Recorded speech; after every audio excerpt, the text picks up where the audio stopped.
People who were abandoned by their parents. How did you cope? I was 7 when my mom just didn't come home one day. I remember sitting at the kitchen table with my homework spread out waiting for her to help me with my spelling words like she always did. My dad kept calling her phone, but it just went to voicemail. At first we thought maybe something happened, like an accident, but then we found the note. She wrote that she couldn't do this anymore and that she needed to find herself, whatever TF that means when you have a child. My dad tried his best, he really did. But he was always working these long shifts, and I could tell he was struggling. He started drinking more, leaving me with our neighbor Molly, who was nice but had like 4 kids of her own, so I was just kind of there. Then when I was 12, he just left too. Dropped me off at Molly's one morning before work and never came back. Left a voicemail for Molly saying he was sorry, but he couldn't handle it anymore, and that he'd arranged for his sister Annabelle to come get me. So yeah, both parents gone before I even hit middle school. Cool. Aunt Annabelle was complicated. She took me in, but made it very clear it was out of obligation, not love. She had this way of looking at me like I was a puzzle she couldn't solve. Like, what is wrong with this kid that both her parents would leave? And TBH, I wondered the same thing. I started thinking I must be fundamentally broken somehow. Like there must be something about me that was so awful that not 1 but 2 parents decided, nah, I'm good, and just bounced. I coped by becoming invisible.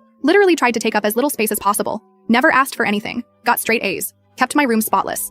Never had friends over. Not that I had many. Just tried to be so perfect that nobody would have any reason to leave me again. When I was like 15, I went through this phase where I was obsessed with finding them. Spent hours online searching social media, people finder websites, anything I could think of. I found my mom's Facebook eventually. She was living in Arizona with some guy. Had 2 more kids. Looked happy. I messaged her, but she never responded. My dad was harder to find. No social media presence. Aunt Annabelle wouldn't talk about him. It was like he'd vanished. I started acting out in high school. Nothing major, just stupid stuff. Skipping classes, talking back, staying out past curfew. Part of me wanted Aunt Annabelle to kick me out too, just to prove my theory that I was fundamentally unlovable. But she didn't. She'd just sigh and say, "Is this really who you want to be?" Which somehow hurt worse. College was when things started to shift for me. I met this professor in my psychology class who specialized in childhood trauma. She recommended this book about abandonment, and I literally stayed up all night reading it. And there was this one line that just broke me. It said, "Children who are abandoned don't wonder what's wrong with the parent who left. They wonder what's wrong with themselves." And I just sat there crying because that was exactly what I'd been doing my whole life, blaming myself, thinking I was broken, when really, they were the broken ones. They were the adults who couldn't handle their responsibilities. They were the ones who failed,